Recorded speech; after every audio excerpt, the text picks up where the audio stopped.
अ, आज हम लोग पढ़ेंगे जी, थोड़ी सी वो रह गई थी, हमारे टाइप्स रह गई थी मैट्रिक्स की, वो पढ़ेंगे और हम एक्सरसाइज सॉल्व करेंगे 1.1 1.2। ठीक है, तो स्टार्ट करते हैं।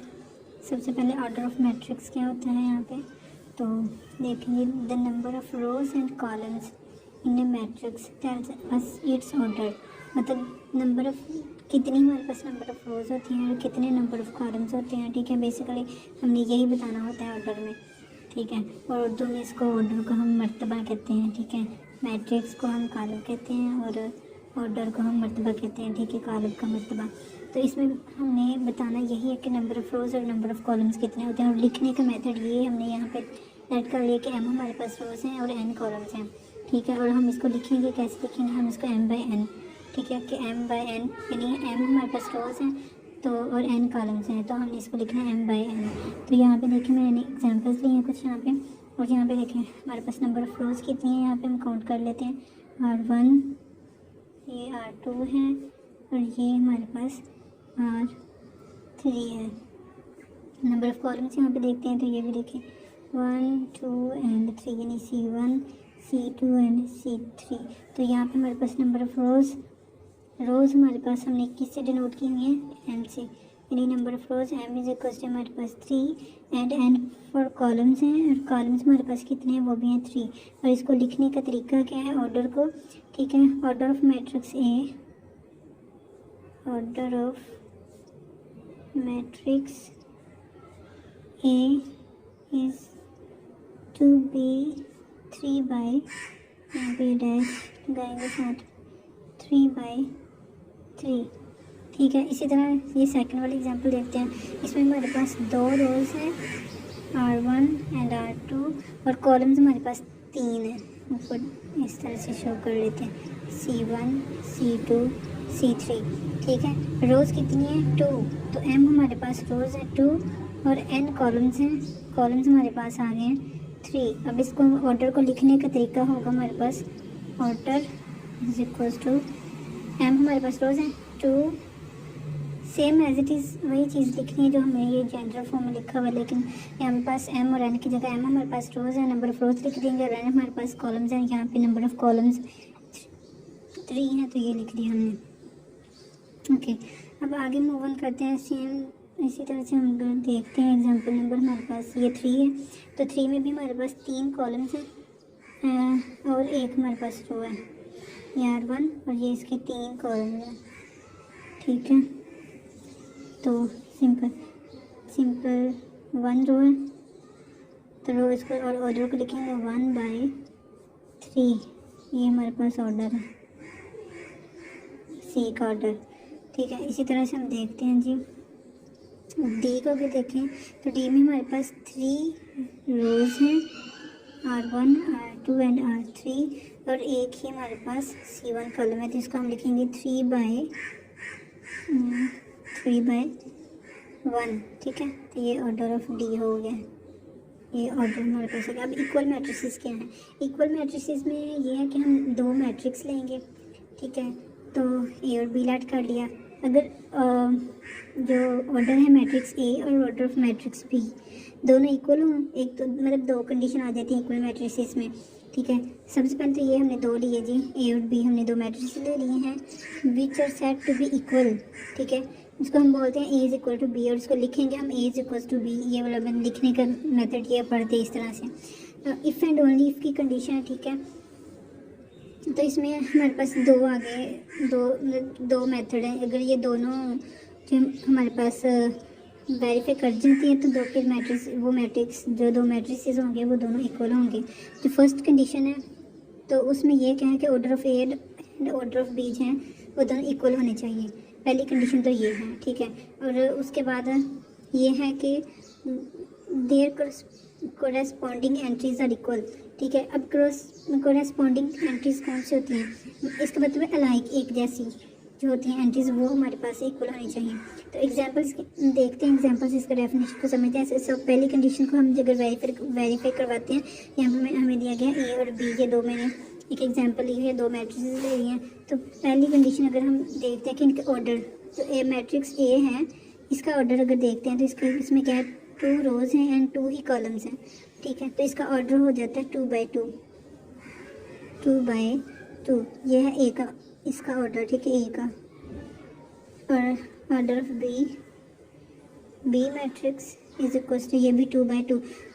इसको इस तरह से भी लिख सकते हैं हम लोग, इसको ऐड करके लिख रहे हैं, यहाँ पे है वही है, यानी इसमें तीन कॉलम्स नहीं दिए हुए, बस यहाँ पे उसने लाइक इसी को जो है ना थोड़ा खोल के लिख दिया हुआ है, ठीक है। 2 + 1 को अगर ऐड करते हैं तो 3 एंड 4 - 2 हमारे पास आ जाता है 2, ठीक है।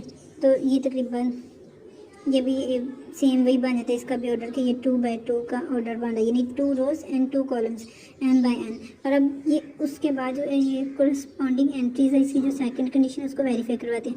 इसका मतलब ये है बेसिकली कि अगर हमारे पास ये 2 A और B 2 मैट्रिसेस हैं, अगर यहाँ पे जो एंट्रीज है ना इसके अंदर, लाइक फर्स्ट रो और फर्स्ट जो मैट्रिक्स ए है इसकी फर्स्ट रो और मैट्रिक्स बी की जो फर्स्ट रो है वो दोनों सेम होनी चाहिए। इसी तरह से ये बिल्कुल सेम, इनकी एंट्रीज भी सेम होनी चाहिए, पोजीशन भी सेम होनी चाहिए एंट्रीज की, ठीक है। तो और इसी तरह से जो हम सेकंड कॉलम लेते हैं इसका मैट्रिक्स ए का और सेकंड कॉलम लेंगे मैट्रिक्स बी का, इनमें भी हमने यही देखना है कि जो इसकी एंट्रीज हैं, ठीक है। अब ये सेकंड कॉलम का फर्स्ट एंट्री और इसी तरह से बी मैट्रिक्स का जो सेकंड इसकी रो है, ठीक है, इसके भी फर्स्ट एलिमेंट दोनों सेम हो गए, ठीक है। इसी तरह से ये जो हमारे पास सेकंड रो का सेकंड एलिमेंट एंड बी का भी सेकंड रो का सेकंड एलिमेंट, ये भी ठीक है, इनको ऐड कर लिए तो फिर एज इट इज़ वही होगा। लाइक देखिए 1 एंड 3, 1 एंड 1 जो फर्स्ट एंट्री का फर्स्ट एलिमेंट है ए का और बी का, देखिए दोनों सेम है, 3 है और 3 दोनों सेम है। अब -4 एंड -4 जहाँ पे आ रहा है ये भी सेम है, 2 और 2 ये भी सेम है, मतलब ये इसकी सेकंड वाली कंडीशन जो है ये भी इसको होल्ड कर रहा है। इसके एक और एग्जाम्पल देखते हैं। तो मतलब ये है कि यहाँ पे जो हमारे पास ये गिवन क्वेश्चन है इसमें बस ए और बी दोनों जो हैं ये इक्वल हैं। अब नेक्स्ट हम लोग देखते हैं सेकंड एग्जाम्पल को। अच्छा, तो इसमें मैंने ये लिखी है पी और क्यू। अब इसमें पहली कंडीशन तो ये है कि जो ऑर्डर सेम होना चाहिए, तो यहाँ पे देखें P is equal to Q is, इसका ऑर्डर जो बन रहा है ना ऑर्डर ऑफ, ठीक है, order of P and Q, मतलब यहाँ पे भी यही चीज़ है कि इसका भी P का भी जो ऑर्डर है order of Q and P, इसका 2 बाई 2 ही बन रहा है। देखें सिर्फ क्लियरली अब देख सकते हैं कि 2 ही रोज़ हैं और 2 ही कॉलम्स हैं यहाँ पे भी, ठीक है।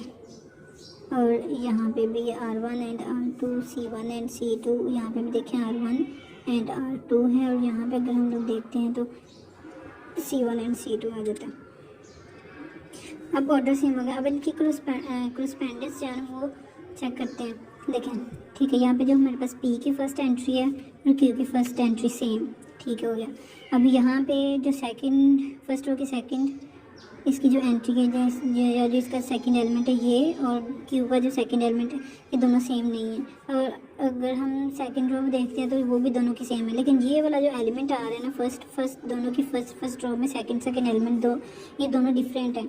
इस वजह से कि अब इनकी कोरस्पेंडेंस जो है वो सेम नहीं है, ठीक है, ये एक जैसे नहीं है इनकी एंट्रीज, इस वजह से ये वाले दोनों जो हैं ये इक्वल मैट्रिसेस नहीं है, ठीक है। ये वाली इसकी एक पहले जो की हमने उसमें देखा कि दोनों जो मैट्रिसेस हैं मैट्रिक्स हैं वो दोनों इक्वल हैं, और इसमें दोनों मैट्रिक्स हैं वो इक्वल नहीं है। दोनों में ये वाली कंडीशन पहली कंडीशन होल्ड कर जाती है, ठीक है, लेकिन जो सेकंड वाली है मोस्टली में यहाँ पे आके अगर हम देखें तो इनकी ये जो एंट्रीज़ हैं कहीं पे भी अगर बेशक साइन ही चेंज है दोनों का, लेकिन ये एक जैसा तो नहीं है, ज़ाहिर है -2 और 2 में बहुत डिफरेंस होते हैं, तो इस वजह से जो सेकंड कंडीशन है वो होल्ड नहीं कर रही है दोनों मैट्रिसेस, इस वजह से ये इक्वल मैट्रिसेस नहीं है। एक और एग्जांपल थर्ड भी यहाँ पे लिखी हुई है, इसमें तो फर्स्ट कंडीशन ही होल्ड नहीं होती, ठीक है, यानी इसका जो ई वाला ऑर्डर ऑफ ई मैट्रिक्स ये हो जाता है हमारे पास 2 by 2 and order of F matrix हमारे पास आ जाता है जी 2 बाई 3, यानी 2 रोज एंड 3 कॉलम्स। तो ये तो पहली कंडीशन सेटिस्फाई नहीं कर रहा, तो E is not is equal to F, यानी मैट्रिक्स ई जो है वो इक्वल नहीं है मैट्रिक्स एफ के। दोनों मैट्रिक्स जो हैं वो एक दूसरे से चेंज हैं, अब एक्सरसाइज अगर देखें तो एक्सरसाइज जो पहले हमने डेफिनेशंस वगैरह पढ़ी हैं, यानी इक्वल मैट्रिक्स और आर्डर ऑफ मैट्रिक्स है, ये दोनों जो डेफिनेशन है ना, इनके अकॉर्डिंग से इसका क्वेश्चन नंबर 1 और 2 जो है बस सेम वही है बेसिकली। मतलब डेफिनेशंस अगर क्लियर हैं ऑर्डर ऑफ मैट्रिक्स की और ये इक्वल मैट्रिसेस की, ये दोनों डेफिनेशंस क्लियर होंगे तो इसका फर्स्ट और सेकंड क्वेश्चन जो इजीली सॉल्व हो जाएगा। तो थर्ड वाला जो है अब हम यहाँ पे इसको करेंगे, ये भी बिल्कुल यहाँ पे भी ना कोरेस्पेंडेंस की बात होगी, यानी यहाँ पे भी जो हमारे पास एंट्रीज है ना, ठीक है, लाइक ये दोनों इक्वल मैट्रिक्स इक्वल लिखे हुए हैं हमने, तो इसके तो फर्स्ट ये है कि इनका ऑर्डर सेम होना चाहिए। यहाँ पे देखिए इनका दोनों का ऑर्डर सेम है, इक्वल लिखा हुआ है इन्होंने। तो अब इनकी जो सेकंड वाली जो उसकी कंडीशन है ना इक्वल मैट्रिसेस की, उसको हम यहाँ पे अप्लाई करेंगे, ठीक है। अब इनको लिखते हैं a + c = ये इसकी फर्स्ट एंट्री की इक्वल होगा, इसको क्वेश्चन नंबर 1 का नाम दे देंगे हम लोग। अब सेकंड देखें, ए इसी का फर्स्ट रो का सेकंड एलिमेंट a + 2b और ये इक्वल होगा ये जो इसके इक्वल में मैट्रिक्स लिखा हुआ है इसके फर्स्ट रो के सेकंड एलिमेंट के इक्वल होगा। अब फर्स्ट रो का जो फर्स्ट एलिमेंट है ये बराबर है ये इसके फर्स्ट रो के फर्स्ट सेकंड रो के फर्स्ट एलिमेंट से के इक्वल, और यहाँ पे ये देखें 4d - 6 और ये जो है इसके इक्वल होगा 2d, यानी इसको बेसिकली हमने यूँ ये चीज़ इसकी इक्वल होगी और फिर ये वाली चीज़ जो है ये इसके इक्वल होगी और ये जो है ये इसके इक्वल है और ये वाली चीज़ इसके इक्वल है। इनको इस तरह से लिखा बेसिकली हम लोगों ने। इक्वेशंस के नाम दे देते हैं, ये वाली इक्वेशन नंबर 2 हो गई, ये इक्वेशन नंबर 3 हो गई और ये वाली इक्वेशन नंबर 4 हो गई। अब यहाँ पे अगर हम देखें तो यहाँ से हम इजीली यहाँ से डी की वैल्यू फाइंड कर सकते हैं फ्रॉम इक्वेशन नंबर 4 से। तो यहाँ पे क्या है जी, ये डी को उधर जाके माइनस कर देते हैं, 4d - 2d विच इज़ ये माइनस का 6 इधर आगे प्लस हो जाएगा, तो ये 2d = 6 एंड d = हमारे पास 3 आ जाएगा। तो यहाँ पे हमने ये फाइंड करनी है ABCD की वैल्यू करनी है फाइंड करनी है क्वेश्चन में देखने को, तो हमारे पास यहाँ पे D की वैल्यू आ गई। अब हम देखते हैं फ्रॉम इक्वेशन 3 से भी देखें इजीली हम C की वैल्यू फाइंड कर सकते हैं। 3 से हम निकालते हैं C की वैल्यू, C = 3 + 1 देन C = हमारे पास 4 आ जाएगा, ये इसकी भी हो गया। अब यहाँ से सेकंड में से और फर्स्ट और सेकंड में से देखिए अब इजीली हम किसको फाइंड कर सकते हैं। यहाँ हम देखें तो पहली जो इक्वेशन है हमारे पास क्वेश्चन नंबर 1, तो यहाँ पे अगर हम C की वैल्यू पुट करते हैं तो A की आसानी से हम निकाल सकते हैं। तो यहाँ पे हम अब ये करेंगे क्वेश्चन नंबर 1 से हम लोग A की वैल्यू फाइंड आउट करेंगे, ठीक है। यहाँ पे करते हैं ओके। अब देखते हैं फ्रॉम इक्वेशन नंबर 1 से इसमें पुट वैल्यू ऑफ ए, एक वैल्यू पुट की इसमें, तो एक वैल्यू हमारे पास क्या ए की नहीं C की, क्योंकि हमने C की फाइंड आउट की है ना, तो C की वैल्यू पुट करते हैं क्वेश्चन नंबर 1 में। A + C = 0 and A + 4 = 0 then A = -4, A की भी वैल्यू आ गई। नाउ फ्रॉम इक्वेशन 2 अब 2 को देखते हैं, A की भी वैल्यू होगी, यहाँ पे भी A की वैल्यू पुट करेंगे, तो A की वैल्यू हमारे पास क्या है ये -4 + 2b विच इज -7, 2b इधर ही रह जाएगा, -7 + 4 तो हमारे पास 3 आ जाता है विथ 2b, तो b = 3/2 ये क्वेश्चन सॉर्ट आउट हो गया, ठीक है। तो अब हम अगले पे मूव करते हैं। अब ना जो हमने कल डेफिनेशंस पढ़ी थी, बेसिकली कल मैंने डेफिनेशंस लिखी नहीं थी, ठीक है, मैंने ऊपर से बस वो अंडरस्टैंड करवाई थी, समझाई थी, ठीक है। तो आज एक दफ़ा उसको मैंने लिख भी दिया, देख भी लिए हैं डेफिनेशंस क्या हैं। रो मैट्रिक्स में हमारे पास सिर्फ एक ही रो होनी चाहिए, तो ये अगर P वाला मैट्रिक्स देखते हैं तो इसमें देखेंगे 2 कॉलम्स है हमारे पास और 1 रो है।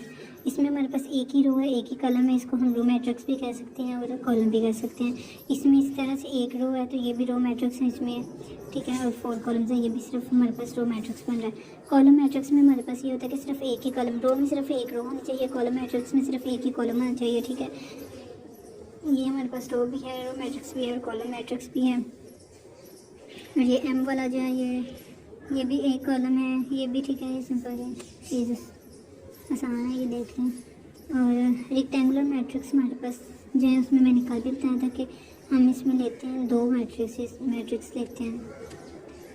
और अगर 2 मैट्रिक्स देंगे और उनकी नंबर ऑफ रोज और नंबर ऑफ कॉलम्स हैं वो हमारे पास यहाँ पे इक्वल ना हो तो वो हमारे पास रेक्टेंगुलर मैट्रिक्स होगा। यहाँ पे हमने ए और बी 2 मैट्रिक्स ये वाले लिए हैं। एक क्वेश्चन नंबर ये है एक क्वेश्चन नंबर 1 और ये है क्वेश्चन नंबर 2, ठीक है, यानी ये वाले दोनों, ये देखें ये दोनों अलग अलग है।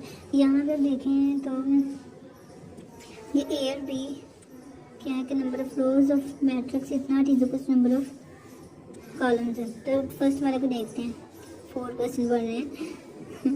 अच्छा, ये फर्स्ट वाला मैट्रिक्स, इसमें देखें नंबर ऑफ रोज और नंबर ऑफ कॉलम्स कितनी है। जो ए वाला इसमें नंबर ऑफ रोज हमारे पास यानी एम हमारे पास बन रही हैं 3 और सी एन यानी कॉलम्स, ये हमारे पास कॉलम्स हैं और ये हमारे पास रोज है, ठीक है। और कॉलम्स हमारे पास बने 2, तो ये तो हमारे पास रेक्टेंगुलर मैट्रिक्स है। अब बी वाले को देखते हैं, इसमें भी देखें रोज़ हमारे पास हैं, रोज़ हमारे पास है एम, इसको लिखते हैं, रोज़ हमारे पास 2 है एंड कॉलम्स हमारे पास एन हमारे पास 3 है। तो ये भी इक्वल नहीं है, M is not is equal to N, number of rows नहीं है बराबर नंबर ऑफ कॉलम्स के, तो ये भी हमारे पास रेक्टेंगुलर मैट्रिक्स है। अब इसको देखते हैं, इसमें हमारे पास रोज़ जो हैं वो 1 है एंड कॉलम्स हमारे पास 3 है, ठीक है। तो rows are not equals to columns, तो ये भी हमारे पास रेक्टेंगुलर मैट्रिक्स है। इसमें भी as it is number of rows मैं शॉर्टकट में लिख रही हूँ एम 3 है और एन हमारे पास 1 है, नंबर ऑफ कॉलम्स 1 है। तो बेसिकली इसमें भी ये कि M is not is equal to N आ रहा है, तो ये भी हमारे पास रेक्टेंगुलर मैट्रिक्स है। अब हम स्क्वायर मैट्रिक्स की डेफिनेशन हमने जो देखी थी, इसमें ये तो दोनों में डिफरेंस ये है कि इसमें रेक्टेंगुलर में हमारे पास नंबर ऑफ रोज और नंबर ऑफ कॉलम्स इक्वल नहीं होते एक मैट्रिक्स के, तो वो वाला रेक्टेंगुलर मैट्रिक्स होता है। और स्क्वायर मैट्रिक्स में ये था कि number of rows and number of columns हैं वो इक्वल होने चाहिए, तो वो हमारे पास स्क्वायर मैट्रिक्स होगा। तो यहाँ पे देखेंगे स्क्वायर मैट्रिक्स, यहाँ पे नंबर ए वाले में देखें number of rows and number of columns equal है, ठीक है। 2 2 M is equal to 2 and N is equal to 2 और यहाँ पे आ जाता है M is equal to N, तो ये हमारे पास स्क्वायर मैट्रिक्स है। यहाँ पे भी देखें जी M is equal to N, 3 is equal to 3, तो ये भी हमारे पास स्क्वायर मैट्रिक्स बना है। और इसमें एम हमारे पास रोज 1 एंड एन हमारे पास कॉलम्स है, कॉलम्स भी इसमें एक है, तो फिर यानी number of rows is equal to number of columns, तो ये भी हमारे पास स्क्वायर मैट्रिक्स है। अब आगे देखते हैं हम लोग नल और ज़ीरो मैट्रिक्स क्या है।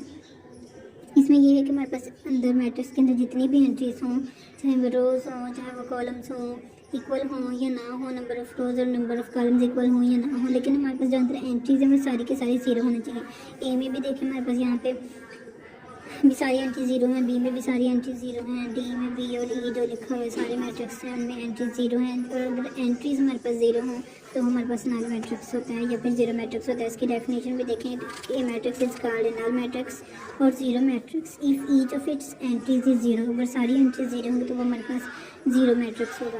अब ट्रांसपोज में ये है कि हमने ये कल भी किया था लेकिन देख लेते हैं, changing the rose into columns, ठीक है। मैट्रिक्स ऑब्टेन्ड यानी हमारे पास ट्रांसपोज जो है मैट्रिक्स का ट्रांसपोज उस वक्त में मिलेगा जब हम लोग चेंज करेंगे रोज़ को कॉलम्स में या फिर कॉलम्स को रोज़ में, ठीक है। तो इसकी एग्जांपल देख लेते हैं। जो फर्स्ट वाला है ये देखिए एज इट इज़ हमने पकड़ा है यहाँ से फर्स्ट रो को और कन्वर्ट कर दिया फर्स्ट कॉलम में, ठीक है। फर्स्ट कॉलम में लिख दिया यानी हमने यहाँ पे रोज़ को कन्वर्ट किया कॉलम्स में। तो सेकंड वाले को -2 1 4 -1 2 4 और ये वाले एज इट इज़ इसमें हमने कन्वर्ट कर दिया। ओके, तो यहाँ पे हम लोग ट्रांसपोज की जो थी ना एग्जांपल वो करनी थी हमने यहाँ पे, ठीक है। तो देखिए यहाँ पे जो हमारे पास रो 1 है इसको हमने कन्वर्ट कर देना है कॉलम 1 में, पूरी की पूरी एज इट इज़ उठानी है जैसे यहाँ पे दी हुई है, इसको ऐसे उठा के कॉलम वाइज लिखते हैं। सेकंड रो को पकड़ा, उसको सेकंड कॉलम में कन्वर्ट लिख दिया, और इसी तरह थर्ड को पकड़ा, उसको थर्ड कॉलम में लिख दिया। एग्जाम्पल नंबर 2 को देखें, हमारे पास सिर्फ एक ही हमारे पास रो मौजूद है, ठीक है। इसको एज इट इज़ कॉलम में लिख देंगे तो उसका ये ट्रांसपोज आ जाएगा। अब हम एक और एग्जाम्पल देखते हैं, और उसके बाद हम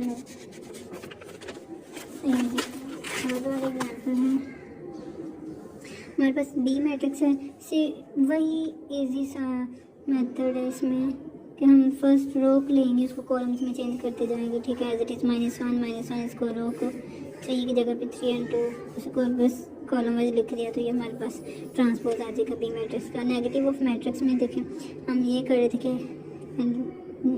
पढ़ लेते हैं इसको एक दफ़ा कि ए हमारे पास कोई सा भी मैट्रिक्स है, then its negative of A matrix is obtained by changing the signs of all entries of A, ठीक है। तो ये जो हमारे पास ए मैट्रिक्स है, इसके पास हमें सारे के सारे साइंस चेंज कर देंगे, यानी जहाँ पे पॉजिटिव है वहाँ पे नेगेटिव साइन आ जाए, और जहाँ पे नेगेटिव है वहाँ पे पॉजिटिव आ जाए। ये हो कैसे सकता है, ठीक है। इसको हम इस तरह से लिख सकते हैं, लाइक हमारे पास ये पॉजिटिव है ना 3, तो इसको हम माइनस से यानी माइनस बाहर है और -3 के साथ जो अंदर लिख देंगे, ठीक है। माइनस हमारे पास +3 हो जाएगा। अगेन वो हमारे पास वही ए वाली जो ए के फर्स्ट एंट्री वही चीज़ बन जाएगी, ठीक है। इसी तरह से 4 पॉजिटिव है, तो 4 को फिर भी हमने ऐसे ही लिखा कि यहाँ पे माइनस को अंदर और माइनस को बाहर लिख दिया, तो माइनस फिर प्लस हो जाएगा, यहाँ पे +4 आ जाएगा। जो थर्ड वाली हमारे पास 1 है, 1 भी पॉजिटिव में, इसको भी एज इट इज़ लिखेंगे -1 और इसके साथ भी माइनस लिख देंगे, ठीक है। और माइनस वाली जो एंट्री होगी उसको हम एज इट इज़ लिखेंगे। तो अगेन ये हमारे पास क्या है, अब इसमें हम ना माइनस को ले देंगे कॉमन। ये जो ये देखिए सबके साथ बाहर माइनस, ओके। तो ये चीज़ हो गया, ठीक है। यानी ए वाले मैट्रिक्स को हमने इस तरह से लिख लिया। जो पॉजिटिव वाले हैं ना उनको हमने, क्योंकि हमें पता है माइनस प्लस होता है, ठीक है, माइनस को अंदर लिख लिया और बाहर यानी मल्टीप्लाई कर दिया अंदर और बाहर। तो जो पॉजिटिव वाला टर्म थी ना उसको, इसके लिए भी इसको भी पॉजिटिव में ही लिखा जा सकता है, ठीक है। इसको इसी फॉर्म में कन्वर्ट किया। अब यहाँ पे देखें, ये जो हमने बाहर सबके साथ कॉमन आ रहा है, माइनस को बाहर हमने कॉमन ले लिया, अंदर वाले टर्म से यहाँ पे -3 रह गई, -4 रह गई, 2 के साथ जो था माइनस वो कॉमन हो गया, यहाँ पे फिर -1, तो ये वाली टर्म हमारे पास आ जाती है। तो ये हमारे पास, इसको हम एडिटिव इनवर्स भी लेना कहते हैं, क्योंकि अब इन दोनों टर्म्स को अगर हम ऐड करते हैं इस वाली टर्म को, और जो माइनस यानी a + 1 करें तो वो इक्वल 0 के आ जाएगा, तो इसको एडिटिव इनवर्स भी कहते हैं, नेगेटिव ऑफ मैट्रिक्स भी कहते हैं, ठीक है। और इसी तरह से ये वाली जो सेकंड एग्जाम्पल इसको देखते हैं, तो इसमें ये क्वेश्चन है नेगेटिव ऑफ, जो डेफिनेशन है नेगेटिव ऑफ मैट्रिक्स, बेसिकली हमारे पास ये है ए जो क्वेश्चन -a, तो ए हमारे पास गिवन है। इसमें भी देखिए ये गिवन था, हमने ए से -a में कन्वर्ट किया, ए जो क्वेश्चन ये चीज़ आ जाती है हमारे पास -a के इक्वल, ये देखिए ये -a के इक्वल आ जाती है, ठीक है। अब सेकंड एग्जाम्पल को देखते हैं। तो यहाँ पे भी हमें यही चीज़ करनी है कि जो हमारे पास यहाँ पे पॉजिटिव वाली टर्म्स हैं इनको नेगेटिव में कन्वर्ट करना है। तो कैसे करेंगे, सेम जो जिस तरह से हमने ऊपर किया, ठीक है। यहाँ पे देख लेते हैं, यहाँ पे -1 एज इट इज़, नेगेटिव वाले एज इट इज़। अब 3 के साथ फिर अगेन अंदर और बाहर हम माइनस मल्टीप्लाई करवा देते हैं, 2 के साथ भी ऐसे ही अंदर और बाहर जो है वो यहाँ पे मल्टीप्लाई करवा देंगे। ये वाला 2 है, इसको भी ऐसे लिखेंगे, अंदर और बाहर मल्टीप्लाई करवाएंगे। 0 को एज इट इज़ लिख देते हैं, क्योंकि ये 0 हमारे पास न्यूट्रल होता है, ना नेगेटिव और ना ही पॉजिटिव होता है। इसी तरह 1 भी हमारे पास जो है वो पॉजिटिव है, तो इसको भी हम माइनस के साथ मल्टीप्लाई कर देंगे इसके अंदर और बाहर भी। तो ये यहाँ से भी हमने जब माइनस कॉमन लिया, ये माइनस ये हो गया, तो ये माइनस और ये टर्म हमारे पास, यहाँ पे माइनस को कॉमन लिया तो 1, तो यहाँ पे -3, तो यहाँ पे -2 रह जाएगा। यहाँ पे भी हमारे पास 2 जो था वो पॉजिटिव था, इसको भी अंदर में बाहर से मल्टीप्लाई कर दिया, यहाँ पे -2 0 और -1, ये पॉजिटिव है, इसके साथ नहीं है, ठीक है। 1 -3 -2 और -2 0 और -1, ये इस तरह से आ जाएगा A is equal to -a। Again के बाद सिक्योर सिमेट्री की डेफिनेशन में जो खास चीज़ ये है कि हमारे पास जो सिक्योर सिमेट्री का मैट्रिक्स है, इसमें इसकी डेफिनेशन है कि एक हमारे पास square matrix is skew symmetric matrix एक स्क्वायर मैट्रिक्स है वो हमारे पास सिमेट्रिक मैट्रिक्स होगा, ठीक है। इफ अगर उसका जो हमारे पास स्क्वायर मैट्रिक्स है उसका ट्रांसपोज नहीं और वो एक इक्वल आ जाए तो वो हमारे पास सिमेट्रिक मैट्रिक्स होगा, ठीक है। तो इसकी एग्जांपल देखते हैं। एग्जांपल इसकी यहाँ पे मैट्रिक्स का था, वो नहीं था सही। ये मैंने इसका एग्जांपल लिख रही है। ये हमारे पास एक मैट्रिक्स है, ठीक है। ये हमारे पास एक स्क्वायर मैट्रिक्स है। स्क्वायर मैट्रिक्स की हमने डेफिनेशन देखी थी कि जिसमें हमारे पास नंबर ऑफ रोज और नंबर ऑफ कॉलम्स हैं वो बराबर हो, वो हमारे पास स्क्वायर मैट्रिक्स होता है। तो इसकी डेफिनेशन में ये है कि एक स्क्वायर मैट्रिक्स ही सिमेट्रिक मैट्रिक्स होगा, ठीक है। तो उस वक्त होगा जब उसका ए का ट्रांसपोज लें और वो अगेन ए की खोली आ जाए। तो एल हमारे पास ये गिवन है, इसका ट्रांसपोज लिया, ट्रांसपोज में हमने नंबर ऑफ रोज़ को कन्वर्ट कर दिया नंबर ऑफ कॉलम्स में, ये तीनों रोज़ इनको तीनों कॉलम्स में कन्वर्ट कर दिया। तो ये हमारे पास अगेन अगर देखते हैं तो हमारे पास एल मैट्रिक्स ही बन रहा है। फिर 1 2 3 2 -1 4 3 4 एंड 0 अगेन हमारे पास वही मैट्रिक्स बन गया। तो ये हमारे पास है, यानी L transpose is equal to L आ गया, एल है यहाँ पे। तो ये हमारे पास एक सिमेट्रिक मैट्रिक्स है। अब इसकी एक और एग्जांपल ले लेते हैं। हमारे पास ये ए मैट्रिक्स गिवन है, इसका ट्रांसपोज लिया, नंबर ऑफ रोज़ को नंबर ऑफ कॉलम्स में कन्वर्ट किया। कन्वर्ट करने के बाद देखें तो हमारे पास ये देखें 2 यहाँ पे ए में है 2 1 एंड 3 है, जहाँ पे बी में 2 -1 एंड 3 है। इसमें भी देखिए ये साइंस जो है वो चेंज हो रहे हैं, तकरीबन साइंस भी चेंज है, इसमें कुछ एंट्रीज भी चेंज है। यानी बेसिकली हमारे पास जो ए का ट्रांसपोज लिया वो एक इक्वल नहीं आ रहा, तो ये हमारे पास सिमेट्रिक मैट्रिक्स नहीं है, ठीक है। अब इसकी उस सिमेट्रिक डेफिनेशन को देखते हैं। इसमें भी यही है कि हमारे पास एक स्क्वायर मैट्रिक्स है ए, स्क्वायर मैट्रिक्स ए है। इसको हम स्क्वायर मैट्रिक्स हम स्क्यू सिमेट्रिक उस वक्त कहेंगे अगर हमारे पास ए का ट्रांसपोज -1 इक्वल, सिमेट्रिक में A transpose is equal to A and skew symmetrics में A transpose is equal to -1 के इक्वल है। अब इसकी एग्जांपल देखते हैं। यहाँ पे हमने एक मैट्रिक्स ए लिया है, इसका ट्रांसपोज लिया, नंबर ऑफ रोज को कन्वर्ट किया नंबर ऑफ कॉलम्स में। तो यहाँ पे हमारे पास देखें क्या आ रहा है 0 -2, इसमें डिफरेंस देखें 0 2 एंड 3, 0 -2 एंड -3 यहाँ पे आ रहा है। यहाँ पे -2 0 एंड 1, यानी वो एंट्रीज जिनके साथ ए में हमारे पास नेगेटिव है वो सारी ए ट्रांसपोज में पॉजिटिव में आ रही हैं। जो नेगेटिव थी ए में वो ए ट्रांसपोज में पॉजिटिव में आ रही हैं, ठीक है। इसमें बिल्कुल हमने वही चीज़ की जो हमने नेगेटिव ऑफ मैट्रिक्स में की थी, ठीक है। जो पॉजिटिव वाले टर्म्स हैं उनको हमने माइनस के साथ मल्टीप्लाई अंदर और बाहर करवा दिया, तो अगेन फिर पॉजिटिव में इसलिए कन्वर्ट हो जाएंगे। यहाँ पे हमने फिर जी देख सब में से माइनस को कॉमन ले लिया, तो हमारे पास ये फिर अगेन ए मैट्रिक्स बन गया। तो माइनस और ये इसके साथ हमने ए लिख दिया -a, यानी A transpose is equal to -a आ गया, ठीक है। तो ये हमारे पास एक स्क्यू सिमेट्रिक मैट्रिक्स है। अब यहाँ पे डायगोनल ऑफ मैट्रिक्स में भी हमने स्क्वायर मैट्रिक्स ही लेना है, ठीक है। एक square matrix area is called diagonal matrix if at least any one of the entries of its diagonal is not 0, ठीक है, and non diagonal entries are 0। यानी डायगोनल में एटलीस्ट एक एंट्री चाहे वो 0 नहीं होनी चाहिए, ठीक है। तो ऐसा भी हो सकता है कि उसकी डायगोनल की सारी एंट्रीज नॉन 0 हों, और लेकिन मतलब जो इसकी बेसिक कंडीशन ये है कि जो नॉन डायगोनल एंट्रीज हैं वो सारी जो है वो 0 होनी चाहिए। एग्जांपल से देखते हैं। डायगोनल एंट्रीज जो है वो हमारे पास ये हैं,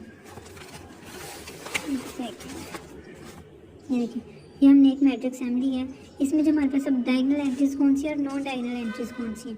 डायगोनल एंट्रीज में ये वाली हमारे पास आ जाती है, ठीक है। ये हमारे पास डायगोनल एंट्रीज है, और ये जो साइड्स पे लिखे हैं ये नॉन डायगोनल है, नॉन डायगोनल। यहाँ से अच्छे से इस वाले में से अच्छे से समझ आएगा, और छोटा छोटा सा लिखा हुआ था। ये वाली हमारे पास है डायगोनल एंट्रीज, ठीक है। तो उसने कहा कि ये जो एंट्रीज हैं इनमें से एटलीस्ट एक नॉन 0 होनी चाहिए, बाकी ऐसा लाइक यहाँ पे सिर्फ एक 0 है और बाकी ये दोनों नॉन 0 हैं, 1 एंड 2 ये नॉन 0 है। लेकिन ये इसके जो ये वाली ये ऊपर वाली सारी एंट्रीज ये और ये वाली एंट्रीज ये सारी जो ये नॉन डायगोनल है, ठीक है। ये वाली नॉन डायगोनल एंट्रीज है, नॉन डायगोनल एंट्रीज है ये वाली, ठीक है।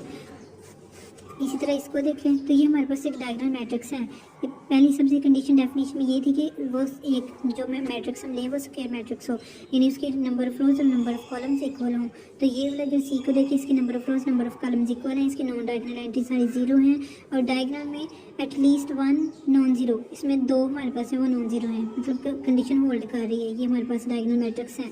इसी तरह इसको देखते हैं तो मैंने ये भी कहा था कि डायगोनल में जो डायगोनल एंट्रीज हैं या तो उनमें एटलीस्ट एक नॉन जीरो होना चाहिए या फिर सारी भी नॉन जीरो हो सकती हैं, उससे कोई फ़र्क नहीं पड़ता, लेकिन जो नॉन डायगोनल है वो सारी जीरो होना चाहिए। तो ये स्क्वायर मैट्रिक्स भी है, इसकी नॉन डायगोनल जीरो एंट्रीज जो है वो सारी जीरो हैं, और डायगोनल जो है ये भी हमारे पास नॉन जीरो है। तो ये हमारे पास एक डायगोनल मैट्रिक्स बन रहा है। इस तरह इस वाले को देखते हैं, इसमें भी same non diagonal entries zero हैं, स्क्वायर मैट्रिक्स भी है ये, और इसकी जो थर्ड कंडीशन है कि ये इसकी जो डायगोनल एंट्रीज हैं वो हमारे पास नॉन जीरो हैं। ये भी देखिए जी, ये भी हमारे पास डायगोनल मैट्रिक्स हैं और ये भी हमारे पास डायगोनल मैट्रिक्स हैं। इसको अगर ये देखिए, इसको जो डेफिनेशन लिखी हुई थी कि at least one non zero diagonal entry होनी चाहिए, तो ये इसमें देखिए, इसमें डायगोनल एंट्री जो है एक जो है नॉन जीरो है, बाकी दोनों जीरो हैं, और इसकी जो नॉन डायगोनल एंट्रीज है वो सारी की सारी जीरो है। ये स्क्वायर मैट्रिक्स भी है, तो ये भी हमारे पास एक डायगोनल मैट्रिक्स है। अब स्केलर मैट्रिक्स, स्केलर में हम डायगोनल मैट्रिक्स को लेते हैं। डायगोनल मैट्रिक्स की कंडीशन अभी हमने ऊपर देखी है कि उसकी जो नॉन डायगोनल एंट्रीज हैं वो सारी जीरो होनी चाहिए, और उसके डायगोनल एंट्रीज हैं वो नॉन एटलीस्ट एक जो है वो नॉन जीरो हो। तो स्केलर में ये है कि जिसकी डायगोनल एंट्रीज हैं वो सारी की सारी सेम होनी चाहिए, बाकी सारी डायगोनल कंडीशन भी होल्ड करती हैं, ठीक है। सिर्फ ये डिफरेंस है कि वहाँ पे हमारे पास डायगोनल इसमें ये उसकी जो एंट्रीज हैं वो एटलीस्ट एक नॉन जीरो होनी चाहिए, लेकिन इसमें ये है कि या तो इसकी सारी की सारी जीरो भी हो सकती हैं डायगोनल एंट्रीज हैं। ये भी हमारे पास एक स्केलर मैट्रिक्स होगा। अगर हम ये लेते हैं, ये भी एक स्केलर ही मैट्रिक्स है, क्योंकि इसमें सिर्फ एक कंडीशन है,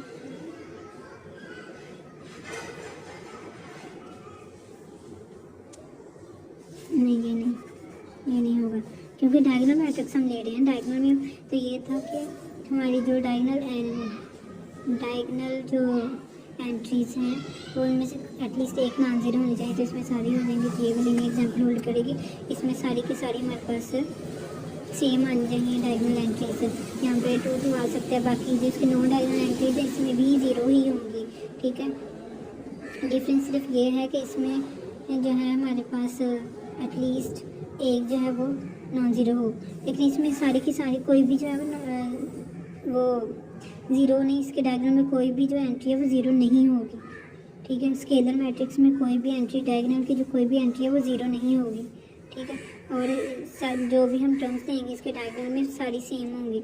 लेकिन यहाँ पे हमने टू लिया है, ठीक है, डायग्राम में टू लिया, तो ये सारी इसको तीनों वाली टर्म्स जो डायग्राम की तीनों एंट्रीज हैं वो टू ही रहेंगी, सेम होनी चाहिए, ठीक है। डेफिनेशन में देखें, if all the diagram entries are same and non zero, ठीक है, सेम एंड नॉन ज़ीरो, सिर्फ ये इसमें डिफरेंस है डायग्राम में और स्केलर में। अब आइडेंटिटी मैट्रिक्स में भी ये है कि हमारी जितनी भी डायगोनल की एंट्रीज हैं वो वन होनी चाहिए, ठीक है। डेफिनेशन में देखें, diagonal matrix is called unit matrix या फिर identity matrix if all diagonal entries are one, it is denoted by I, और इसकी ये वाली एग्जांपल्स हैं, ठीक है।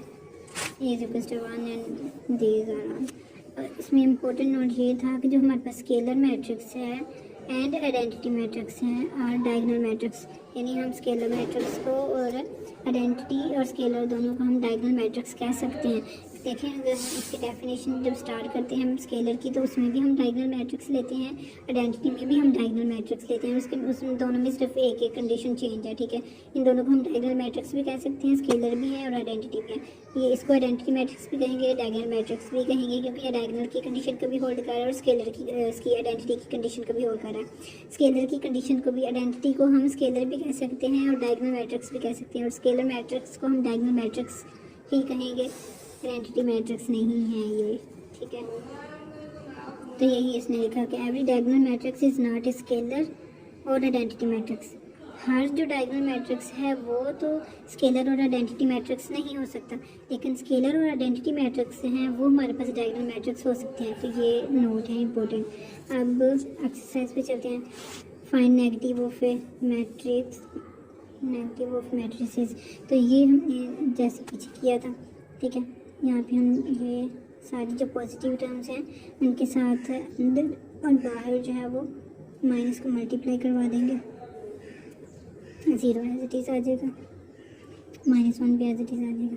अब यहाँ से माइनस को कॉमन ले लेते हैं, माइनस यहाँ पे -1 0 एंड 1 जाएगा, ठीक है। तो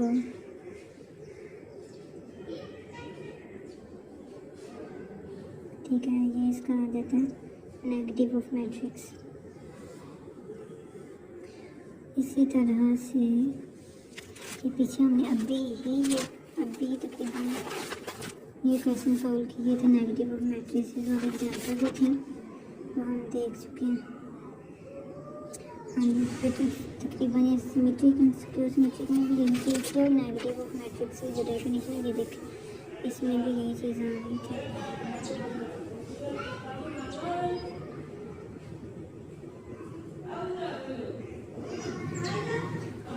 तो इसमें क्या था, इसकी डेफिनेशन में क्या है कि जो इसके अंदर वाली एंट्रीज पॉजिटिव में थी वो नेगेटिव हो जाएंगी और जो नेगेटिव में थी वो पॉजिटिव हो जाएंगी, ठीक है। तो इसमें भी हमारे पास ये चीज़ आ गई, तो this is equals to -a, simple, a is equals to -a। Negative of matrix की डेफिनेशन ये थी कि a is equals to -a। तो इसको बस यहाँ पे यही हमें चीज़ फॉलो करवानी, जो पॉजिटिव में है उसको ऐसे ही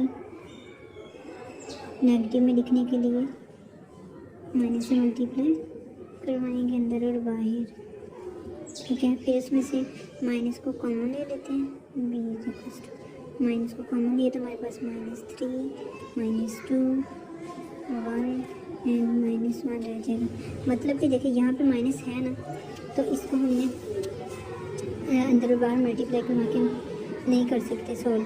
इसको यहाँ से एक ये वाला और ये वाला माइनस बाहर आ गया, ये पॉजिटिव को जगह बाकी सारे टर्म्स नेगेटिव के होंगे, तो ये जो कुछ माइनस है यानी उसकी कंडीशन को होल्ड कर रहा है।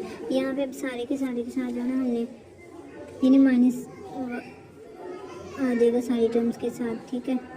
-3 -6 एंड माइनस और -2, ठीक है। ये मैट्रिक्स इसमें से माइनस को अगेन कॉमन किया तो हमारे पास ये सारी टर्म्स हैं, माइनस ए वाला मैट्रिक्स है वो हमारे पास बन जाएगा -2 -3 -6 एंड -2, ये वो चीज़ बनेगी। तो इसमें भी ये है कि जो कुछ है -a और ये भी इसका जो इन्वर्स है वो ये वो चीज़ आ रही है, यानी नेगेटिव ऑफ मैट्रिक्स है ये -a जो कुछ है दिस चीज़ ये वाली पूरी चीज़ आ रही है, ठीक है।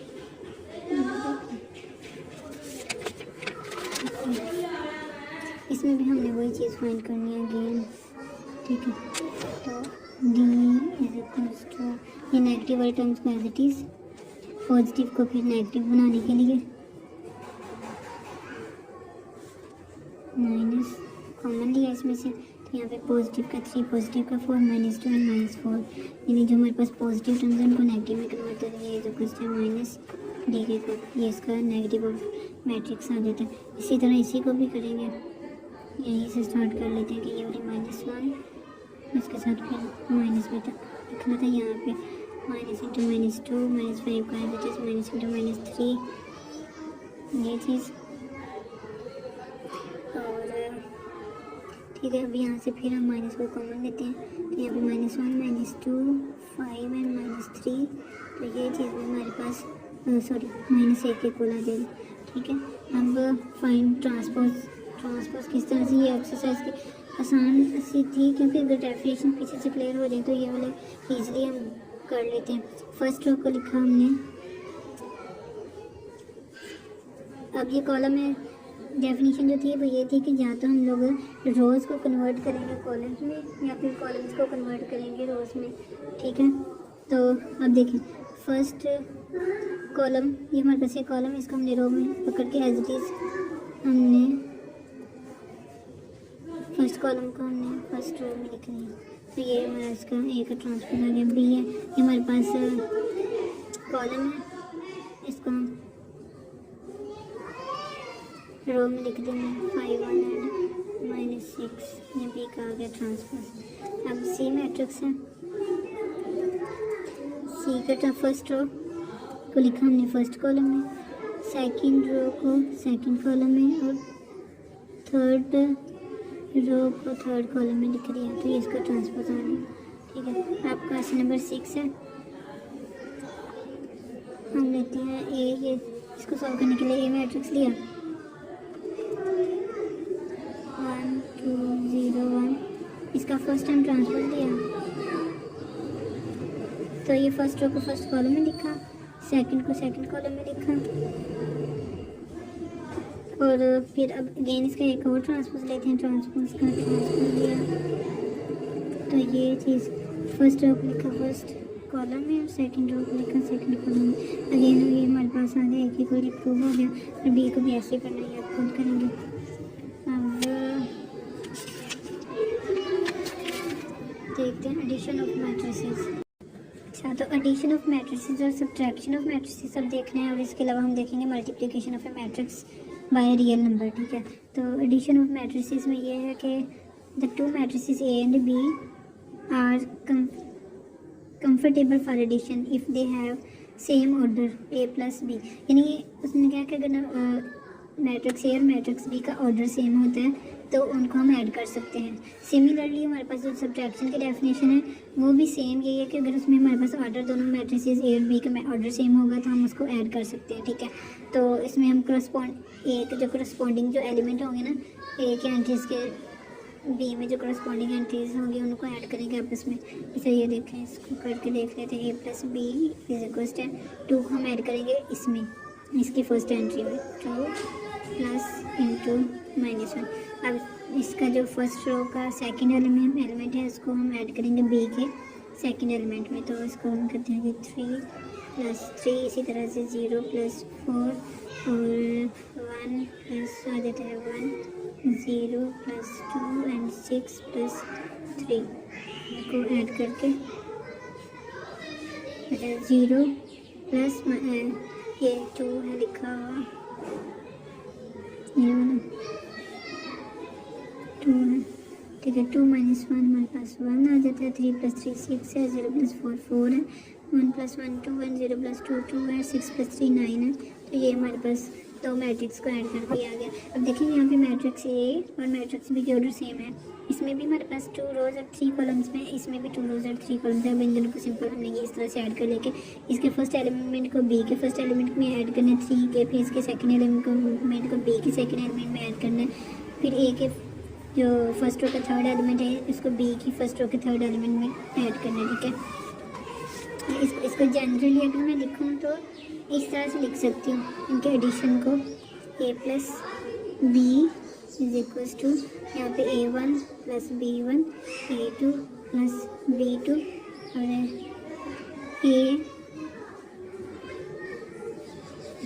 A1 B1 B2 और A3 plus B3 A4 plus B4। ये इसका फॉर्मूला। जनरली मैं अब ए मैट्रिक्स और बी मैट्रिक्स लिखती हूँ। यहाँ पे A1 A2 A3 A4 फिर बी मैट्रिक्स इसका क्या होगा B1 B2 B3 and B4। इन दोनों को ऐड करके जनरली ये वाला फॉर्मूले टाइप मतलब फॉर्मूला सब बन जाता है। जनरल लिखा हुआ है इनके एडिशन को और सब्ट्रैक्शन में बस इनके साइन चेंज हो जाएंगे। यहाँ पे इसकी एग्जाम्पल कर लेते हैं A - B, इसमें भी सेम वही चीज़ है। ठीक है, अब 2 को माइनस करते हैं 0 से, 3 - 2 एंड 4 - 2 1 - 2 - 1 एंड 5 - 4 एंड 0 - 3। अब इनका सॉल्व कर लेते हैं। 2 - 0 0 1 एंड 2 1 प्लस 1 यहाँ पे आ जाएगा तो ये हमारे पास 2 5 - 4 1 - 3। ये हमारे पास सब्ट्रैक्शन स्टार्ट होगा। दोनों का मेथड सेम है, बस प्लस और माइनस का डिफरेंस आएगा। अब हमारे पास ये multiplication of matrix by real number. Real numbers में हमारे पास लाइक 1 2 3 4 5 ये सारे हमारे पास रियल नंबर्स हैं। जो काउंटिंग है हमारे पास वो रियल नंबर्स में आ जाती है। रियल लाइन पे जो हमारे पास नंबर्स होते हैं वो रियल लाइन पे जो होंगे जितने नंबर होंगे वो रियल नंबर्स ही होते हैं। ठीक है, यहाँ पे हमने ये कह दिया खुद से हमने एक एग्जांपल दिया कि यहाँ पे हमने कि हम यहाँ पे जो रियल नंबर है उसका स्केलर का है। ये हमारे पास कोई सा भी मैट्रिक्स है, ये -2 को जो है इसके अंदर सारी जितनी भी एंट्रीज हैं उनके साथ मल्टीप्लाई करवाएंगे। ठीक है, ये के इज इक्वल टू के हमारे पास -2 एक मैट्रिक्स है और इसको मल्टीप्लाई करवाना है सारे जितने भी एलिमेंट्स हैं ना यहाँ पे हमारे पास उनके साथ। ठीक है, लग दो। अच्छा 2 को -1 -2 क्रॉस 1 -2 अंदर सब के साथ मल्टीप्लाई करवाएंगे -1 -2 cross 4 again -2 cross 2 -2 cross -1 and -2 cross 0 -2 cross -1 and -2 cross 3 -2 cross 2। इसको मल्टीप्लाई करके तो इसका जो आंसर है वो लिखेंगे। तो इसको मैं यहाँ पे लिख रही हूँ, यहाँ पे लिख लेती हूँ। ओके ठीक है, -2 1 मल्टीप्लाई इसके साथ किया तो ये माइनस माइनस प्लस हो जाएगा तो 2 आ जाएगा। यहाँ पे 4 2s are -8 -4 है, इसको फिर ये अगेन 2 हो जाएगा। यहाँ पे ये 0 से मल्टीप्लाई होकर 0 हो जाएगा। यहाँ पे पॉजिटिव का 2 और -6 एंड -4। तो ये इसको सिर्फ एक स्केलर को मल्टीप्लाई करने के लिए मेथड है।